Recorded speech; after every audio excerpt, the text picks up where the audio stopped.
Hello. Hi, everyone. Hello.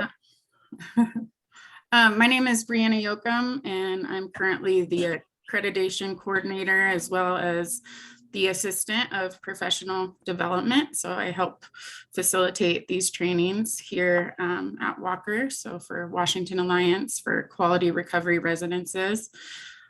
So glad that all of you guys could be here today. So today we're going to be discussing diversity in recovery housing. So I will be monitoring the chat box as well as making sure that we get all questions answered to the best of my ability. If we could just make sure that everyone is muted right now, but it's going to be an interactive presentation, so feel free to ask any questions in the chat box or unmute yourself if you want to ask a question. And just to start off so we can network a little bit, can we have everyone who's here just write in the chat box what organization you're affiliated with? It's just always nice to know where everyone's from. And I'll just give you guys a couple of minutes to do that and then.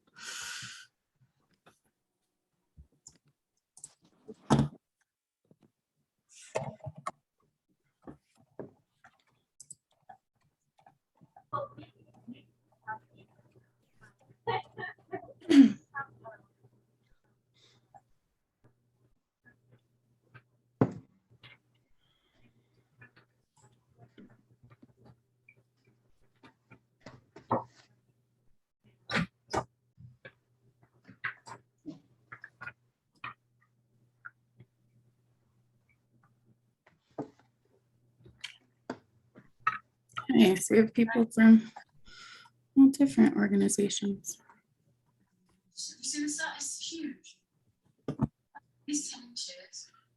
Okay, well, feel free to write where you're from whenever you guys get a chance, but I'm going to go ahead and introduce our presenter today. So our presenter today is Randi Breuer. She currently lives in Oak Harbor with her 2 children. Randi has been presenting all over Western Washington for nearly a decade. Her specialty is in diversity with a focus on LGBTQ topics. And so today she will get to touch on those. And Randi will also help assist us in creating a space where we can have the opportunity to look at our own biases. So with these tools, we can really work towards having the most successful environment possible in our recovery homes and in all areas of our life. So again, we're really thankful that you can join us today and hear Randi present on this. And so with that, Randi, if you want to go ahead and get started. Give me 1 second here. I'm trying to see if I can see all of you while I present. You home early and ready to have to come from my lovers. If everyone can mute themselves, that would be great. Okay, awesome. Well, welcome everyone. So glad that you could be here today, and I appreciate you guys taking the time out of your, I think it's Thursday, to spend time with us. So the first part of this presentation is called Shapes, and it's going to be an opportunity for you to kind of look within, see how you identify with the different learning styles, and also see how other people might identify so that we can build the best team, or in this case, recovery houses, or it could be a team at work, whatever you're looking for today. My hope is that you can apply this in real life. So just some ground rules. We want to create a safe space to learn. So I'm hoping that maybe 2 or 3 of you could just chime in right now and unmute yourselves and tell me what that means to you when you think about having a safe space to learn.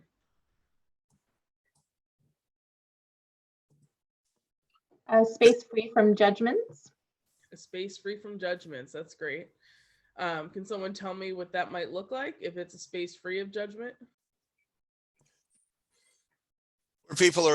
Where people have the ability to express their feelings, their thoughts, and their concerns without any repercussions. That is great. Thank you, Jason. So when we think about these things, we really want to respect each other, and respect can look like a lot, right? So respect can be kind of a strong word, but to me, that My computer goes, so. someone's not muted. So to me, respect can look like just listening when other people speak. It can be asking really conscious questions. So we don't want to offend anyone. That's never our intent. So just being really mindful when we ask those questions. And then confidentiality. So what I always say is we don't want to make home, work, friendships unsafe or unstable. So if you're going to share a story, I ask that it's your own or that you use some anonymity around it, so that we're not exposing someone. If you're living with someone in a house and you're like, oh my gosh, John's really causing problems, maybe just leave John's name out for now, so that we can really try to assess what's going on with you without ratting anybody out. Oh, back.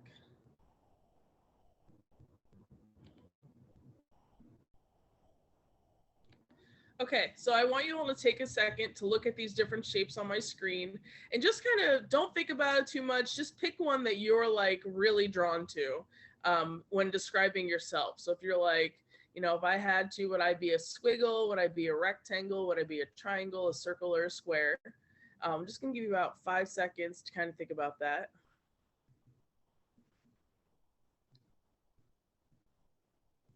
All right, so everybody kind of have a shape in mind? Then I want you to choose a secondary shape. So you have your primary one that you already picked, and now I want you to choose a secondary one. So if you already picked circle, what else? What was your second shape that you were kind of drawn to? Okay.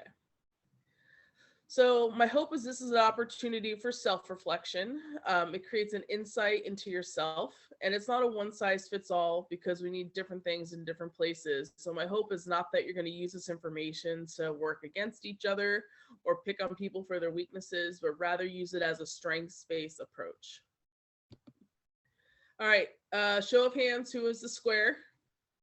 I can't see you, so I'm going to hope that you're all raise your hand if you were a square. So a square might be somebody who feels most comfortable with a stable environment and clear directions on what to do. She may be conservative and like things that are regular and orderly. If given a task, she may work on it until it is finished, even if it is repetitious, cumbersome, and lonely. You can just kind of share, if one or two people want to share, is this kind of what you were expecting when you thought you were a square?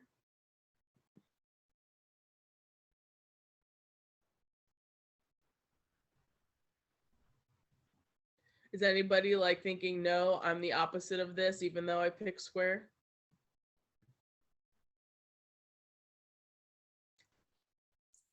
All right, well, if you guys want to share in the chat, Brianna's monitoring the chat for us. I'm not going to force anyone to share because I know you guys are a really diverse group right now from all over the state. So I know it might be hard to share when we don't know the people that we're with. When we have this many people in a Zoom, it's really hard to do like a good icebreaker that doesn't take up too much time. So like I said, feel free to share in the chat whether or not you felt like the square was fitting for you. All right, the rectangle. A rectangle also likes structure and regularity, but she may feel more established. Sorry, I see a typo there. She may feel more established with an organization, meetings, committees, and so forth. This may need to be done the proper way, taking all rules and regulations into consideration. If given a task, they will start organizing it to be sure it can be done most systematic way. How many of you were a rectangle? Rectangle is my secondary shape, so totally get that. Can anyone tell me what they think might be an area of growth or weakness for a rectangle based on this information?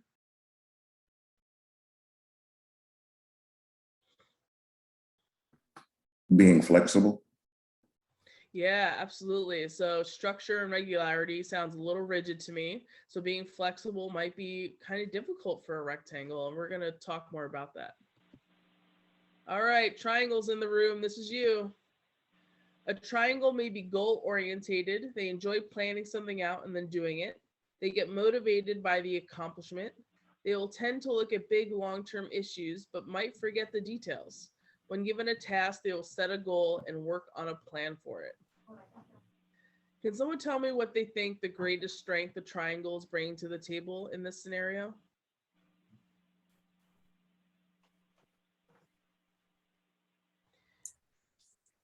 I would have to say that they're planners.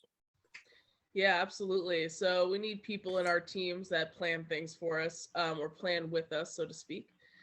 So it's really important to have those people, as I think you're already kind of picking up on a little bit. Everyone has a different strength. So what's those little pieces that we all kind of bring to the table? All right, circles, here you go. Heather said, Heather said staying on track, and Emily said goal-oriented and probably enthusiasm, which I thought were really good ones. Those are great. Staying on track is going to be super important, especially we're going to get into the squiggles in the room, and I am a squiggle at heart, so I totally get it. But it's going to be super important also for accountability. All right, so circles. A circle is social and communicative, no hard edges. They handle things by talking about them and smoothing things out with everybody. Communication is the first priority and making sure there's harmony. When given a task, they will talk about it. Who sees an area of growth for a circle?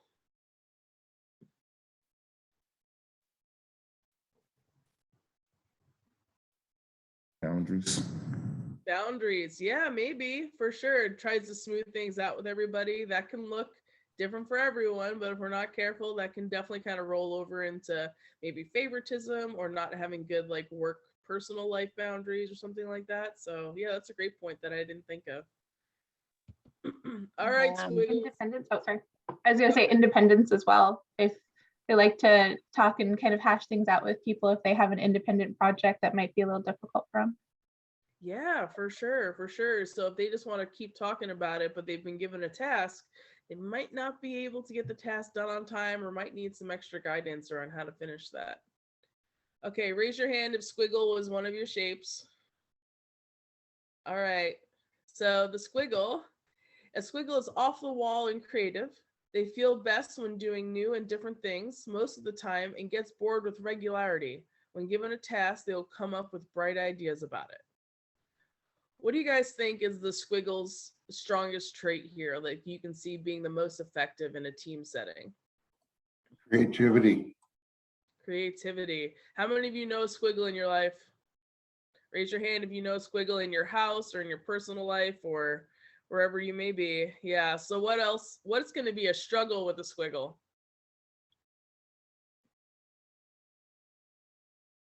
Maybe staying on task if they're thinking outside the box.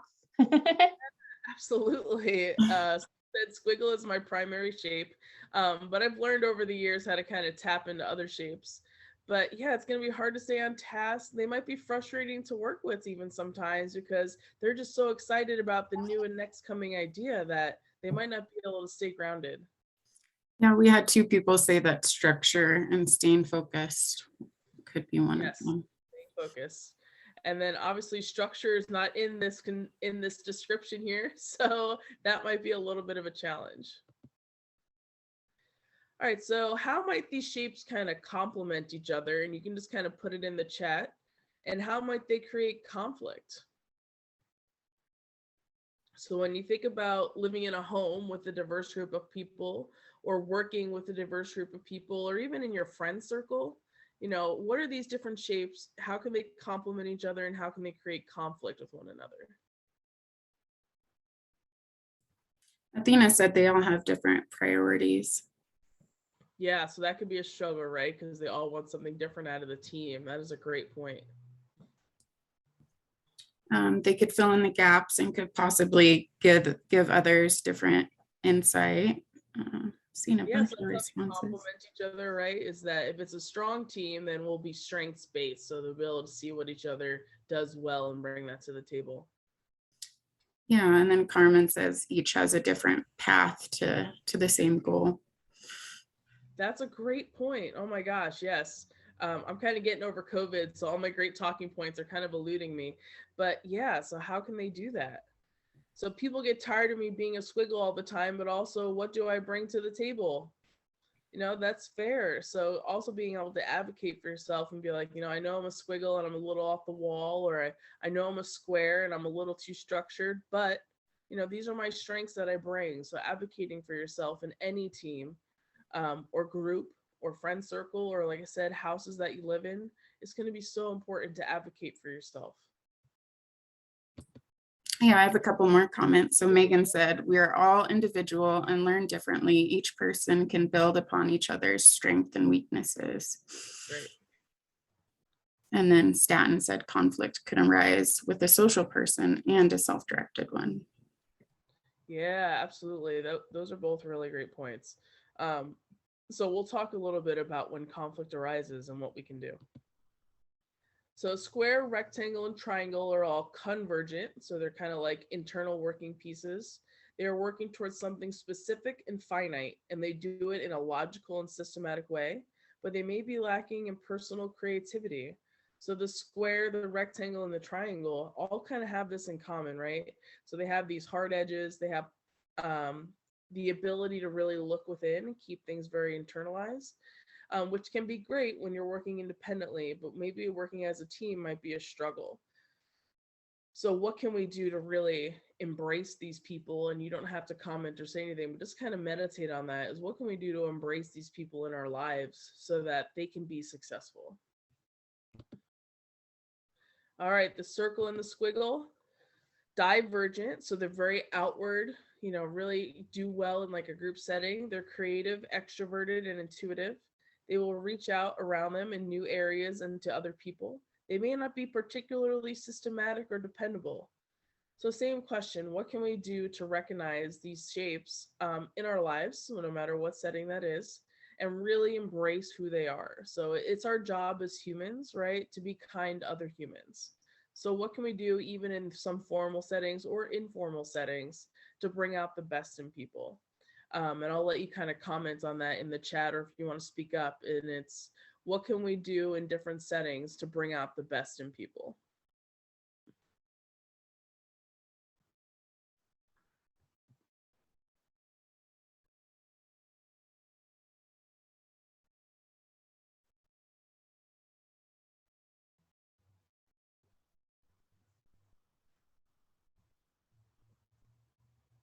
All right, we'll keep moving, but just think about that.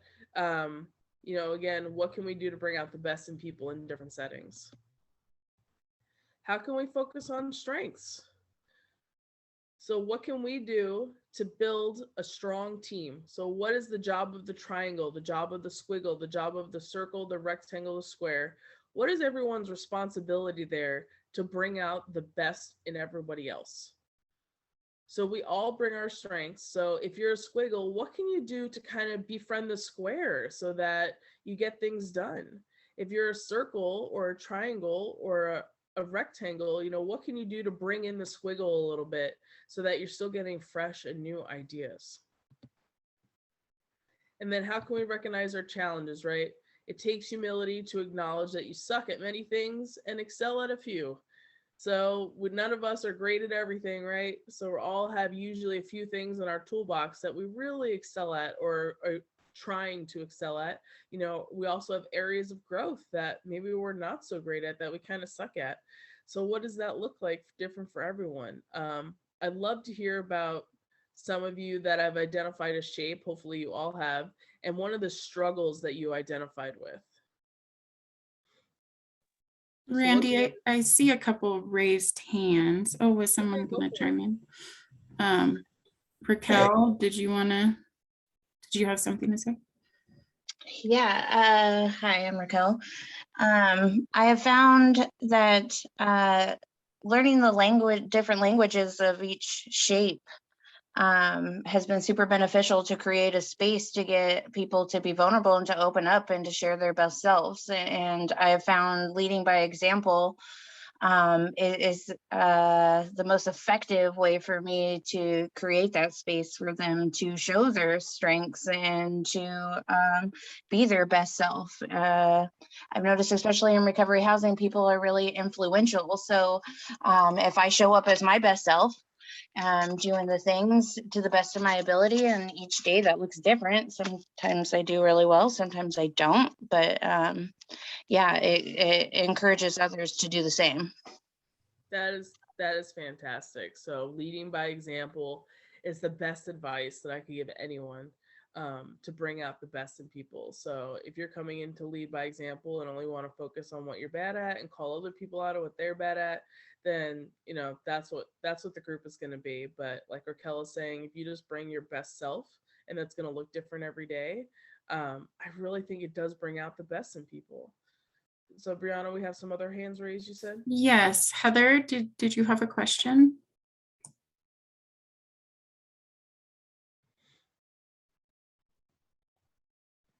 You're muted, Heather. That would help, huh? So no, I don't. Sorry. No problem.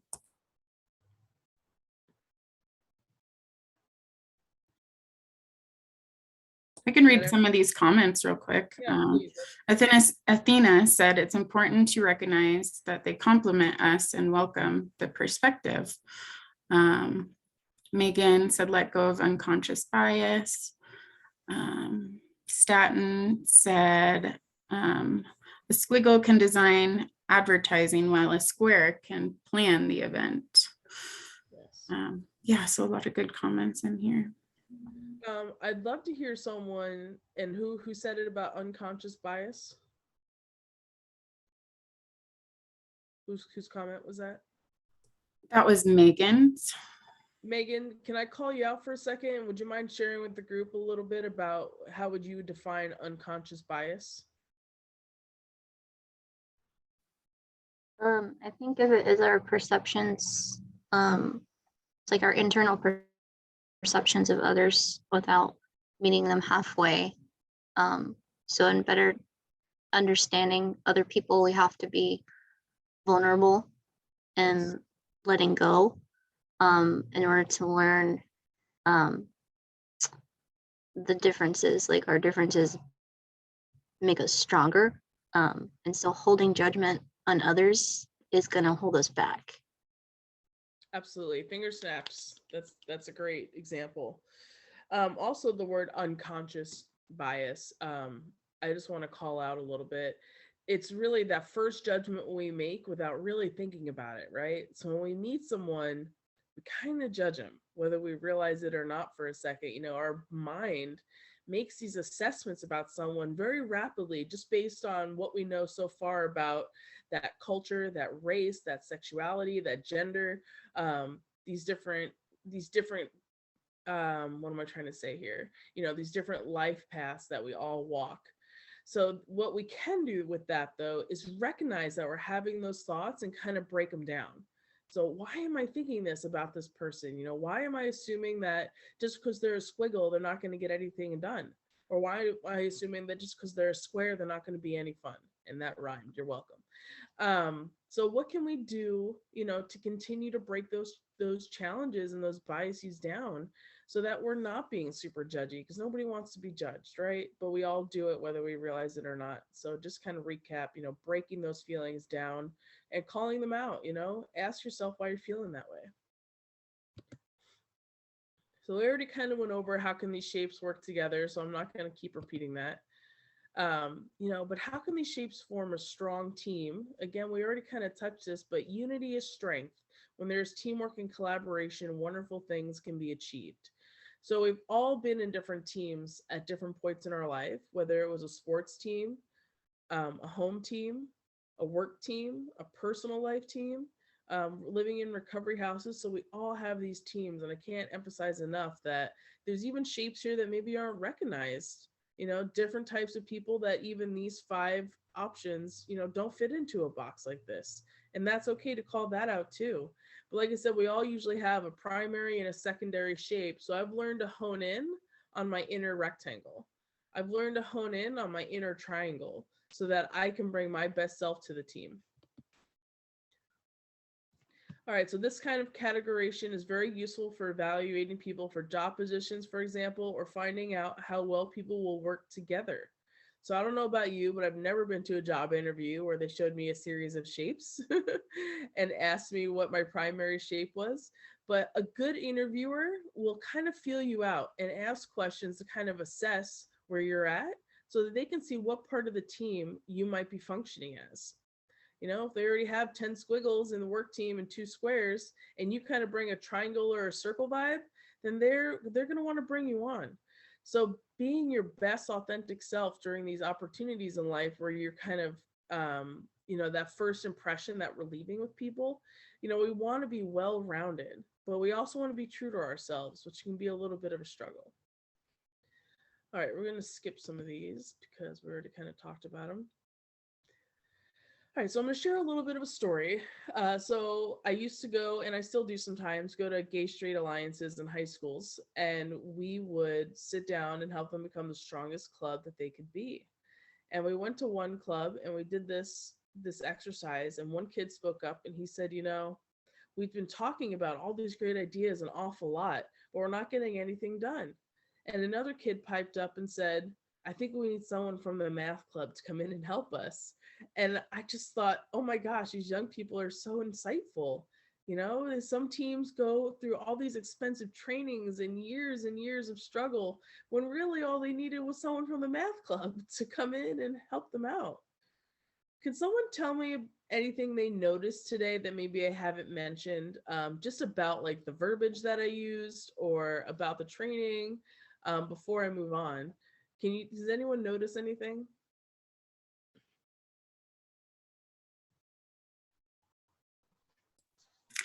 Megan said it's all mathematical with a smiley face. Yeah, it is a little bit mathematical for sure. It's definitely kind of putting people in certain categories, but my hope is that we don't use these categories to focus on our weaknesses or call other people out on their weaknesses. The hope is that we can say, okay, what do we do to need a well-balanced team? And then how can we work towards that?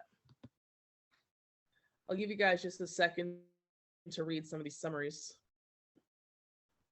And feel free to call out if you have any questions or type it in the chat.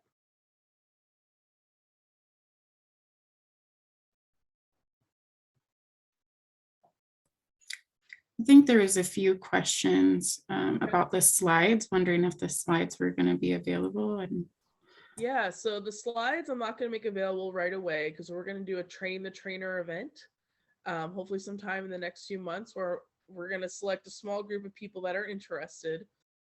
And we're going to talk about what it is to be a good presenter and how to be a good trainer and how to bring your best self to these moments. And then I'm going to gift my slides for you guys to be able to take them back to your groups and do that. So just not quite yet.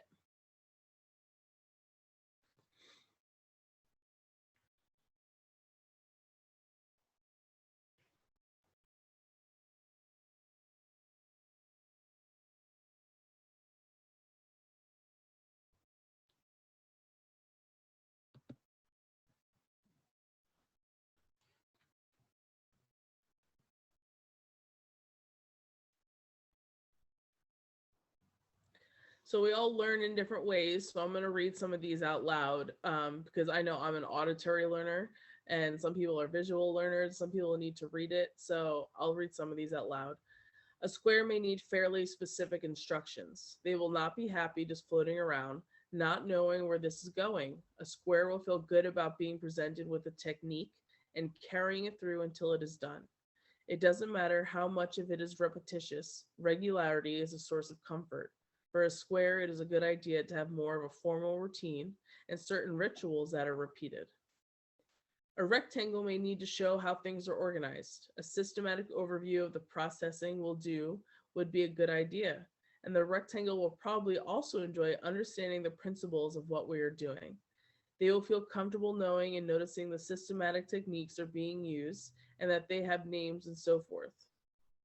A triangle may need to see a goal and needs to see some accomplishments.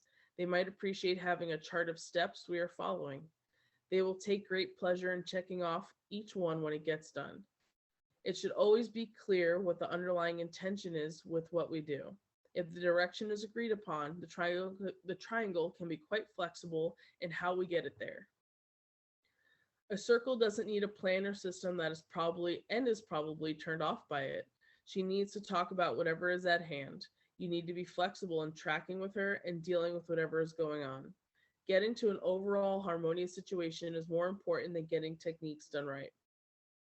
A squiggle must be presented with new and different things. Unexpected angles are what will motivate them. It is perfectly fine if no kind of technique is recognized and every session is different. Be flexible enough to jump around a bit and avoid preconceived ideas and where we will end up. Okay, I'm going to go back for a second because one of these slides had some notes attached to it where I could share another story.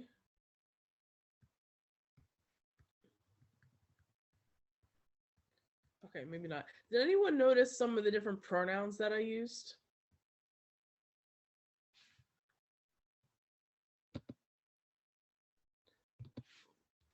Did anyone want to share on that?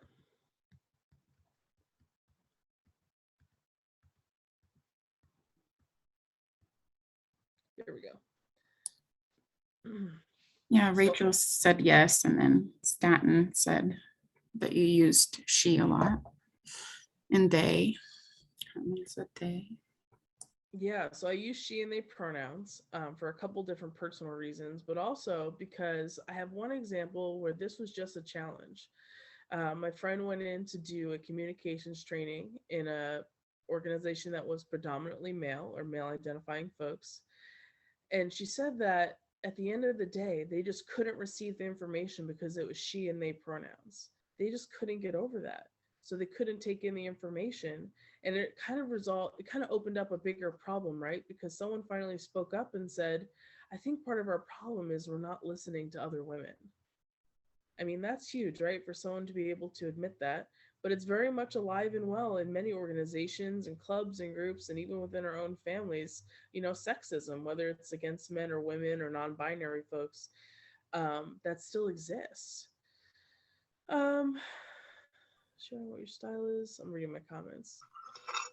So another example that I have is a school that was hiring their own styles. So the principals were doing the hiring for the school, and one school was just really decorated and had artwork all over the walls and beautiful to be in. And another school, the walls were plain and they were simple and all their reports were handed in on time. Could someone guess what kind of shapes those two schools were?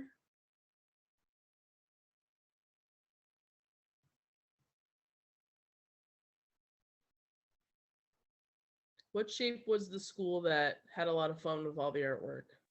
Squiggle. Squiggle. And what shape was probably the school that had all their reports handed in on time? Rectangle. Rectangle. So these schools had trouble retaining staff because they were not hiring a diverse population, so the Squiggle school wasn't getting the reports handed in on time, yet there was beautiful youth artwork all over the place. Whereas the other school was like very structured and had everything done on time, but it was much more plain and not as fun to be around. So it's really important as we're bringing people into our lives that we're looking for diversity ultimately. Okay, so we're going to take a 5-minute break, but before I break, does anybody have any questions about anything that we went over so far? You can talk in the chat or you can say it out loud now.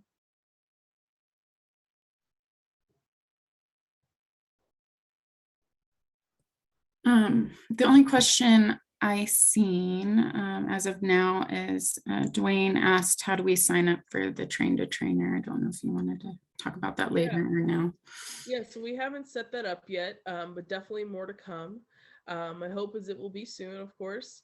So just kind of like keep your eye out for the emails from Brianna and Jason, and we will definitely let you know.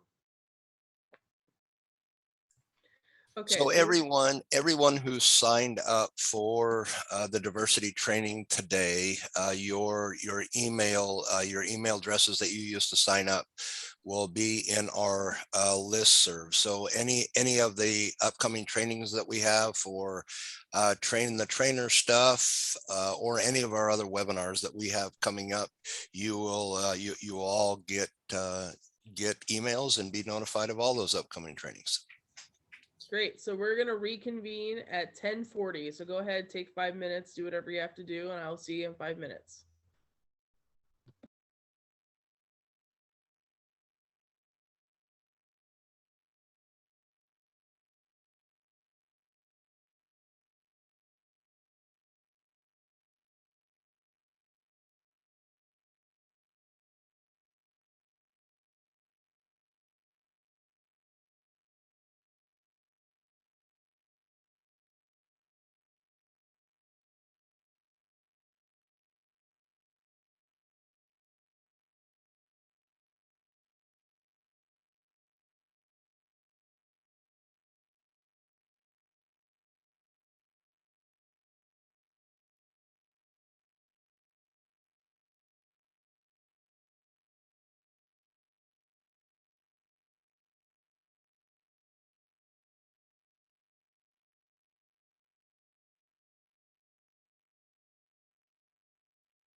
All right, we'll wait one more minute, give everyone a chance to come back.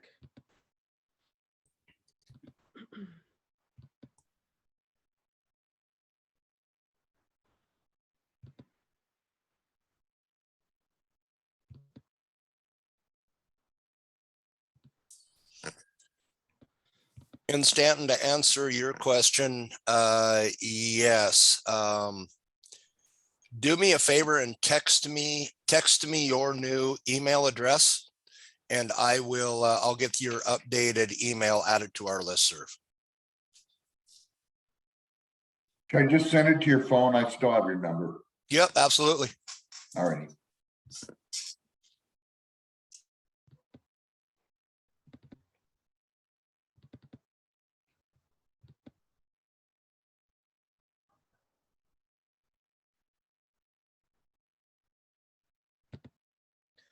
All right, we're gonna get started in lieu of time because I really want to have some good conversations after this. So welcome again. I am so glad you're here. We're gonna switch gears and talk more about diversity, most specifically LGBTQ diversity, and how we can best support this population, and maybe a little bit insight into some terminology and yeah, just some basic education.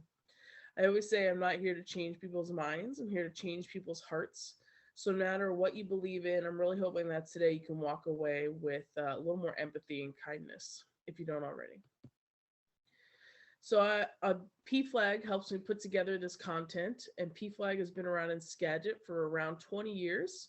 We support the LGBTQ community. We were founded by parents. We do community training, support, education, and advocacy. And you can find more about PFLAG at pflagskagit.org, or you can follow them on Facebook. PFLAG stands for Parents and Friends of Lesbians and Gays, but we've also made an active point to encompass the transgender and non-binary community also.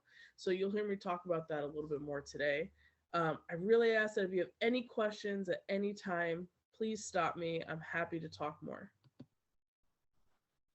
All right, so we're just going to take a moment of silence to take our glasses off. And I don't mean your literal glasses. Please keep those on. I would like you to be able to see me in the content. But the glasses that we wear in everyday life. So some glasses that I wear, I'm white, I'm queer, I'm a parent, I'm a social worker. So these are just a few things on how I view the world around me. But in order for me to be the best presenter and for you to be the best learners, we kind of need to check those glasses off for a minute. So I just kind of want you to all take a deep breath. Great. Hopefully we've taken a moment to just acknowledge that, we all have these biases and how to move past them. So we want to respect each other in our views, allow people to learn. We've already talked about that, so I won't hang that one home too much. And then confidentiality. So it's really extra important when we're talking about other people that we don't want to risk their safety, which I know I've already talked about. But with LGBTQ folks, what we see a lot is someone shares their story or outs them, so to speak, and then they lose their job. Or they tell a neighbor and then home isn't safe anymore. Or they tell a friend and that friend outs them from the group because they don't understand what's happening.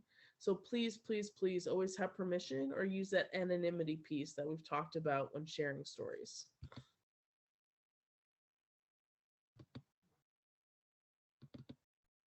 Uh-oh, what's happening? Hold on, we're cheating.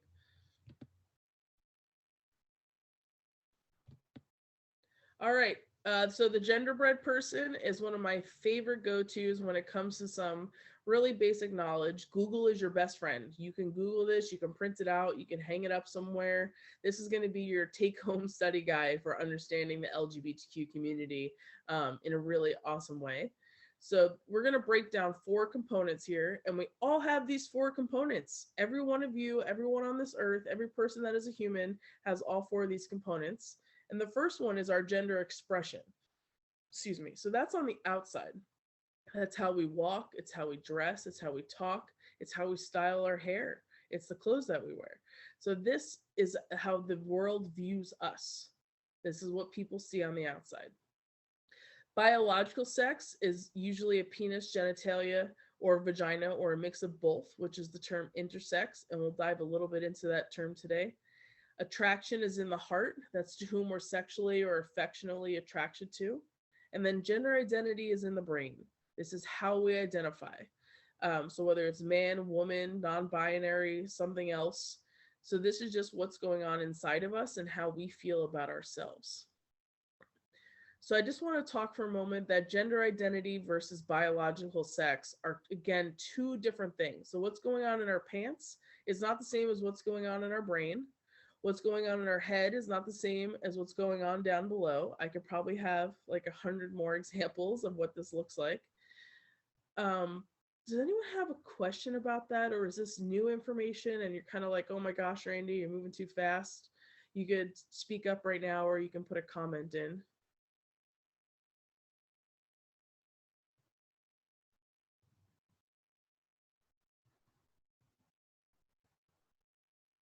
Okay.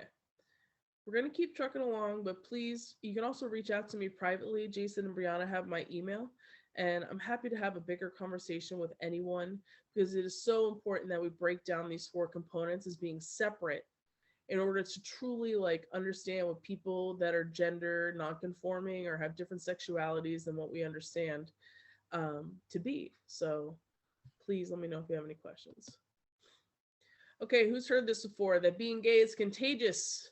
Maybe you just haven't breathed gay air yet, or next time I see you, I'm going to throw glitter on you, and that's how you're going to catch the gay. So this is not true. Trust me, or everyone that I've ever met would be queer, and that is definitely not the case. Or trust me, my own parents would be a lot more accepting.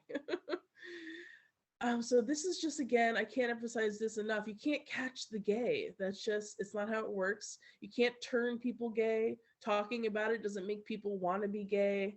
None of those things are true. Who's heard of the gay agenda before? Raise your hand. Like we're trying to turn people gay or transgender. Like someone's running around my town spreading the good word of Elton John and leaving brunch gifts at my door. That's not what's happening. So I'm going to give you all the inside scoop. Listen very carefully. Gay and transgender folks just want to pee in peace and live their lives like everybody else. Most of them just want the same privacy that you all want. They just want to go to the gym. They want to go on vacation. They want to go to work. And they just want to be respected and be able to use the bathroom just like everybody else wants to. And another little tidbit, you all have been peeing next to transgender folks your entire life, and it's probably never been a problem. So just really think about that. The next time you're in the bathroom and you're wondering what genitals someone has, it's really not our business. And again, you've been doing this your entire life, and it's probably never been an issue. So this is really key. Only 3% of the population is transgender. So that's 3%. So that's like, I don't know, I'm not great at mathing, but if there's 30 people on this call, 3% would be what, like less than 1 person? Someone else can do the math for me and leave it in the comments. So 3% is not a lot. And we see it jump up to 5% when asked anonymously. We see 10 to 25% with different sexualities, the lesbian, gay, bisexual, queer. And that means there's a hell of a whole lot of straight people out there, folks. A lot of chances to be an ally. And we're going to talk more about what it means to be an ally. Any questions thus far? Okay. None so far, thank you. Yeah. So can someone tell me how old they think a child is when they know their gender? I'd love to hear some guesses. So how old is a kid when they know their gender? You know, if they're a boy or a girl or whatever. I say around 2 or 3. 2 or 3. Okay. Other guesses? I don't think we can really put an age on it. It's all about like developmental too. Yes, absolutely. Okay. Anybody else have a guess?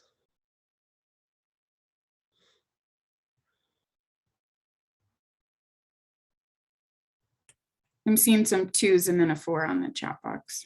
Okay. Yeah, so the average age is 3, but I definitely want to call out that we develop as humans our entire lives and to leave space for that. But usually around 3, kids have a pretty firm idea whether they're a boy, a girl, or another gender nonconforming identity. They may not have the words to express this. They may not know exactly what they're feeling. but they usually know around 3 what their gender is, regardless of what they've been taught. I knew at 3 that I was queer, but I did not know what the word queer was. I did not know why I wasn't being talked about. I did not know why I did not see representation of myself in books. I had no words. I was not taught to be queer. No one even gave me that option. I was taught to be a very proper young lady. I was put in dresses all the time. I was taught to mind my manners. But we can't change how somebody feels. We can't teach someone how to feel. So when we tell stories about our kids, and we all have done it, or when we fantasize about having a kid, we kind of tell these stories, right? Like, I want my girl to be a princess, and I want her to be a good wife, and I want her to have kids and a successful career. I know this is a little stereotypical, but just bear with me. Or if we have a boy, we think, oh man, we want him to be the breadwinner. We want him to be good at sports. We want him to be a good dad. But these stories are really dangerous, and when we see almost half of LGBTQ youth attempt suicide. So if every queer person in your life, if you woke up tomorrow and half of them had tried to take their own lives, how would that feel?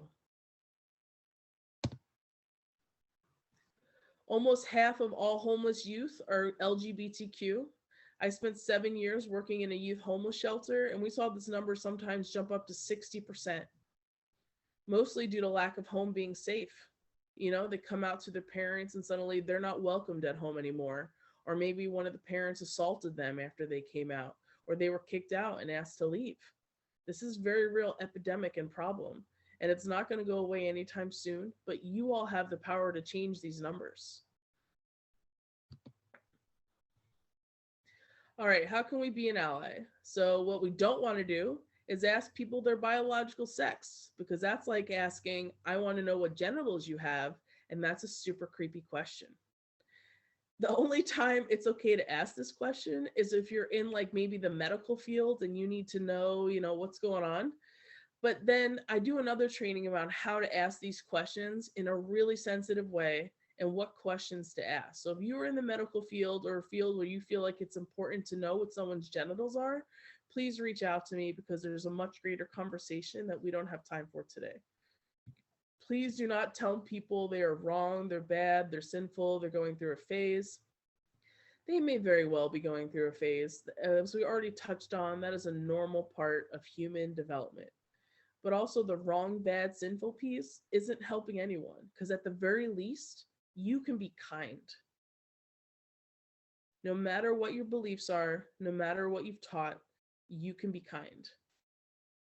We don't want to out someone without their permission. Again, already talked about this, but I've seen it happen. Someone outs a youth to a neighbor, someone outs a friend to their coworker, and all of a sudden they're homeless and out of a job. So please, please, please, I give you permission to share my story. So I give you permission to go out and say like, hey, this was Randy's story and I was really inspired by it, or this was Randy's story and I wasn't super inspired by it. But anyway, I'm out and I'm not in a vulnerable position in my life anymore. We don't want to bully, gossip, or let others do it. So people say, Randy, what am I supposed to do in this scenario? Great question. Let me tell you what you can do.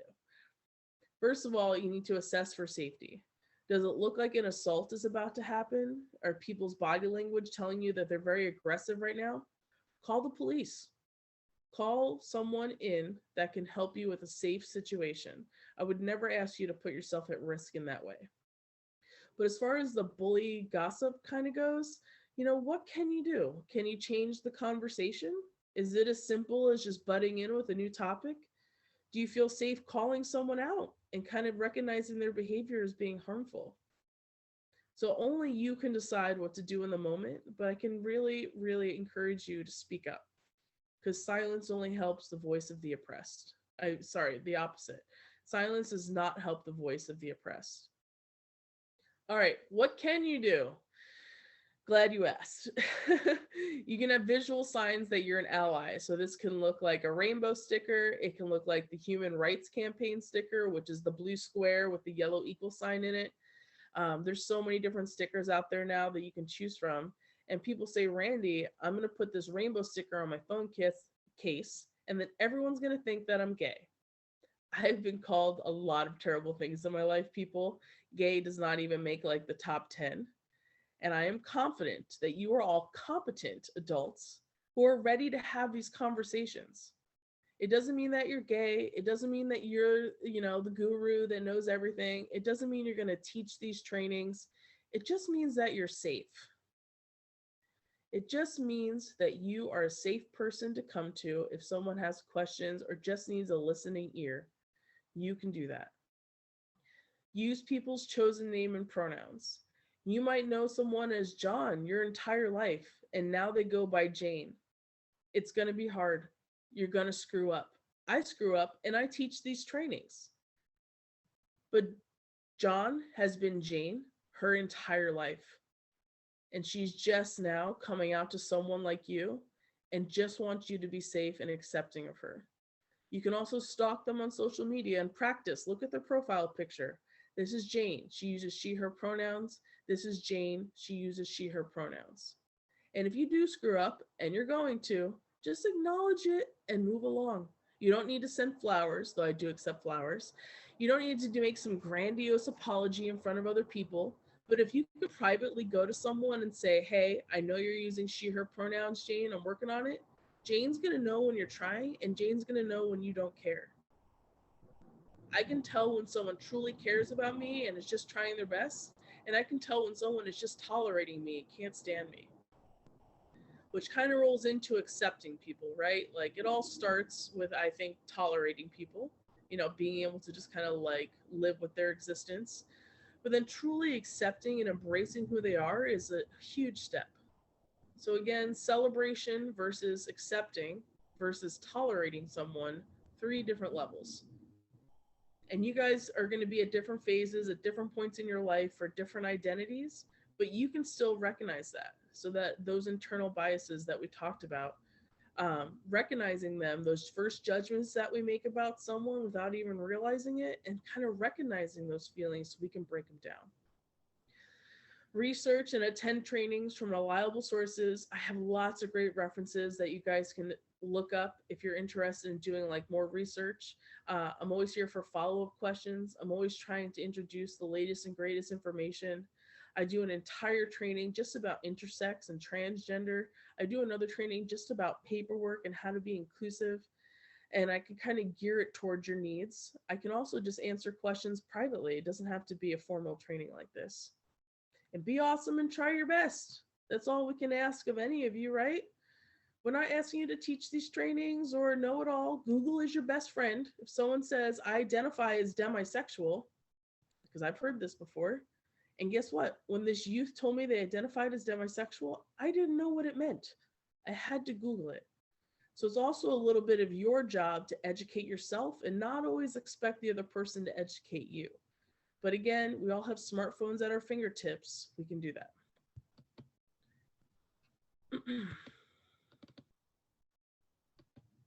Uh-oh.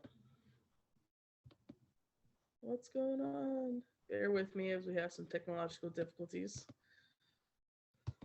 All right. Any questions thus far? Comments, concerns, overwhelming feelings?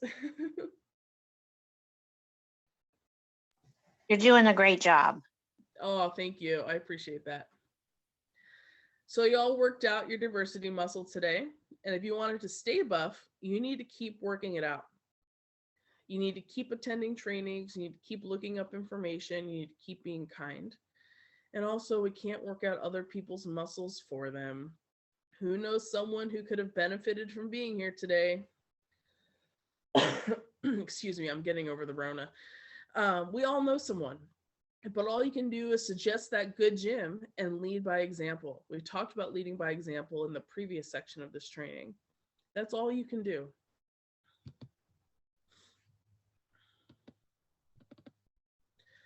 Here's first grade me. Oh, aren't I so cute? So in this picture, I had to pick a career and I chose President of the United States because my parents told me I could be anything, which was a big fat lie, but that's okay. I believed it in the moment and it really inspired me later in life to follow my dreams.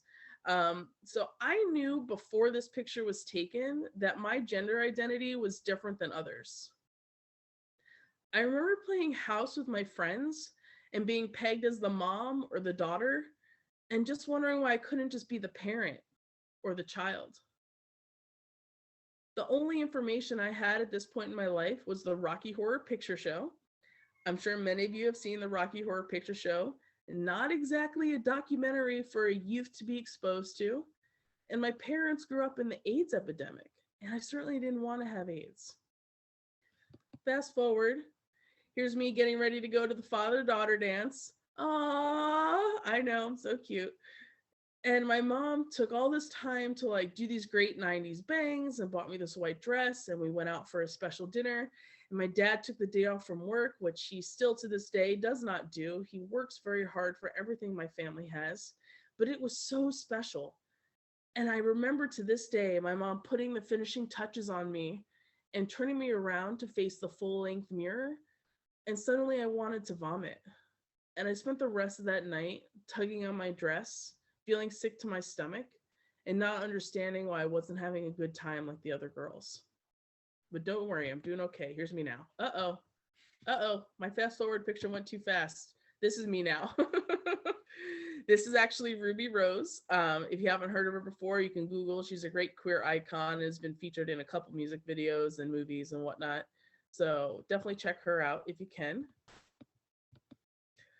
So when I was growing up, I didn't think, man, I need everyone to get it right. I need everyone to understand my pronouns. I need everyone to acknowledge me for who I am.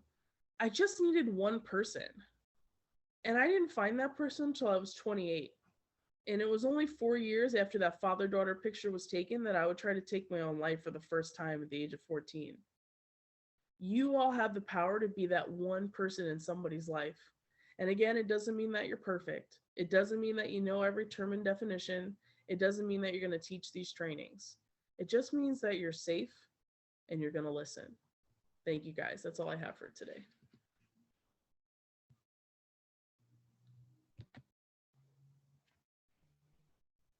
All right, I'd love to hear some questions or comments. I'm looking in the chat. Okay. Two of the biggest takeaways that I get from this is that in the LGBT community, the stigma and the stigma that is there, that real similar to the stigma that is around recovery.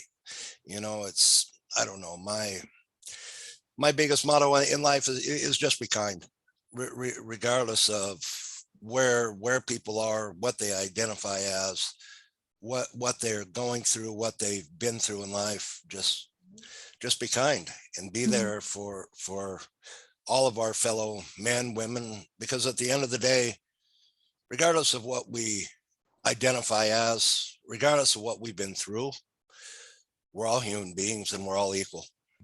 Absolutely. That was a really great little tidbit. I appreciate you speaking up about that. Kristen, did you have a question? Thank you, I do. Are you guys able to hear me all right? Yeah. Okay.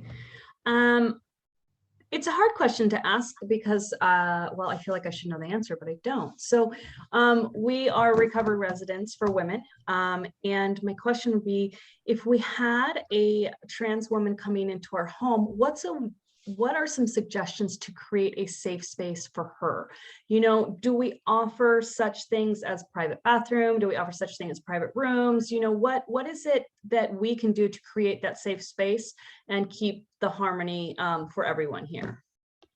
This is a fabulous question, and I was really hoping someone would ask. So thank you so much, Kristen, for speaking up. So when I housed homeless youth, the best thing I could do is ask them, what would make you feel the most safe? What would make you feel the most comfortable? And Washington State WACs for youth, I don't know what the adult laws are, its youth are housed by gender identity. They're not housed by their genitalia. They are housed by gender identity. And I know some people are going, oh my gosh, there's someone with a penis in my daughter's room. And we're not just looking for people to walk in and suddenly say, I identify as female. We're looking for consistent, insistent, persistent. And when you have those three elements, it's really hard to deny someone the safe housing that they're seeking. Also, if they have to have a roommate, it's okay to have a greater conversation with that roommate, but also warning the trans woman that we have to have a conversation for your safety. If you can offer a private bathroom and a private room and that's what they want, that's great. But they might want to be mixed in with their other housemates. They might want to socialize. They might not want to be ostracized. So just do your best, and please, please, please, if there's anything I can do, I'm here for follow-up.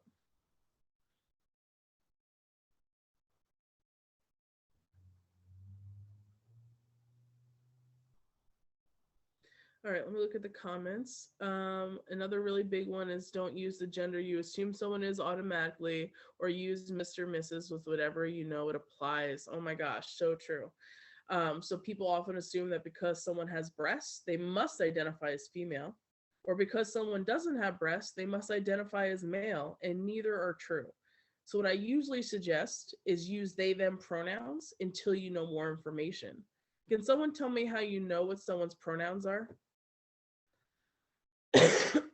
Dwayne? You ask. You ask. Can someone tell me when a good time to ask is? When you don't know. You don't know. So I usually recommend that you start with your own pronouns. Hi, my name is Randy. I use they and she pronouns. And then you ask yours, ask them theirs, and you do it in a private setting. At a birthday party, not a great time. In a school parking lot, around surrounded by other kids, not a great time. So it preferably can happen in person, or it can happen in a text, whatever you think is best for that other person. But please do ask. I've never been offended when someone asks me my pronouns. I'm usually delighted. I mean, sure, every once in a while you're going to meet that person who's going, oh, you can't assume what my pronouns are because of how I look. Whatever. Someone's always going to be offended, right? Like, we can't please everyone, but the other 99% of the population is usually thrilled that you are asking.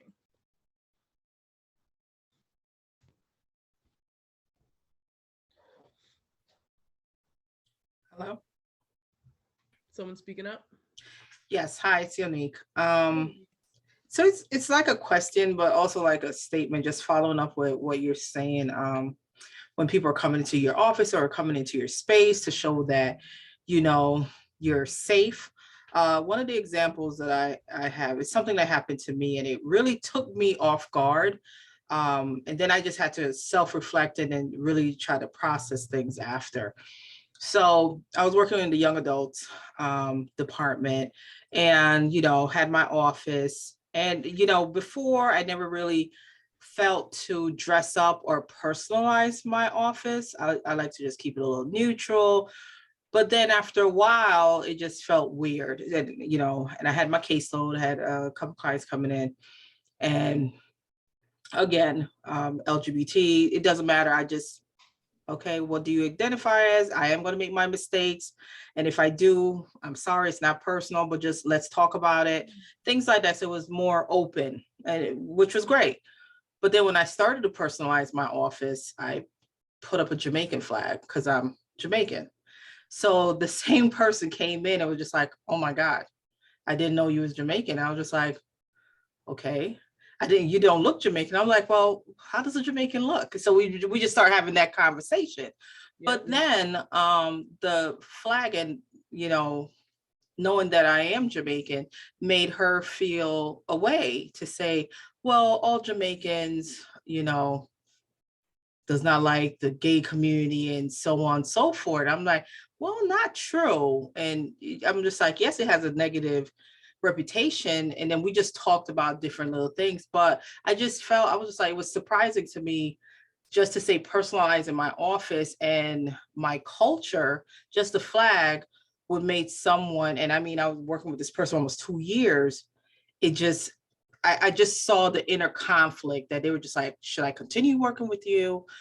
Now that I know that you're Jamaican, but, you know, I haven't experienced this with you. So it was like both of us was just like, oh, wait, we had to look at that. So it's really, it's like day to day. when you're working with everyone or even friends in your family. Just it takes, I don't know, I'm learning every day, just for me. Wow, thank you so much for sharing. That is a really powerful conversation to have. And that happens in all walks of life, right? So I've had people say, you identify with the LGBTQ community, but there's plenty of people in the LGBTQ community that are like really far left, and I just don't agree with that. Or even some own racism and transphobia within the LGBTQ community. So I feel like you being willing to have that conversation is the most powerful thing you could have done. And the fact that that person felt safe enough to bring it up with you really shows a reflection of your character, that you're okay to talk to. Because no matter what symbols and stuff we put in our offices, there's always going to be some kind of weird context or stereotype or whatever it is that's going on around it. But you did great. And, I think that it's also important to be able to self-identify and be able to put up things that are unique to us, and being prepared to have conversations, not just to defend ourselves, but also to break down those stereotypes. And these are tough conversations that we have to have, whether it's with clients or family or friends or coworkers or whatever it is. But yeah, that's awesome.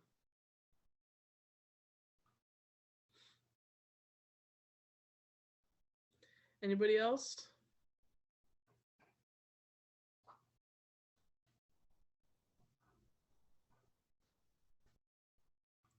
Okay, thank you guys so much for being such a great audience. Please follow up with me if you have any questions, and keep your eye out for an email about the Train the Trainer event. Yeah, thanks so much. I appreciate you all. Thanks. Thank you. You.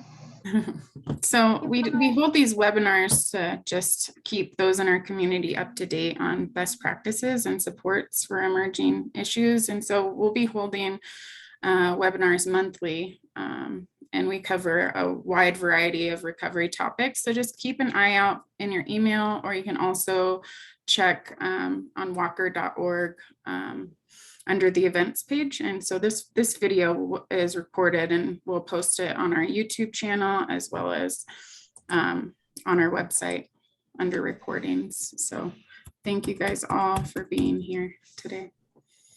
Great, thank you. Appreciate it. Is there another section of this webinar, or are we ending the meeting? No, we're ending it. Yeah. Okay, thanks guys. Thank you.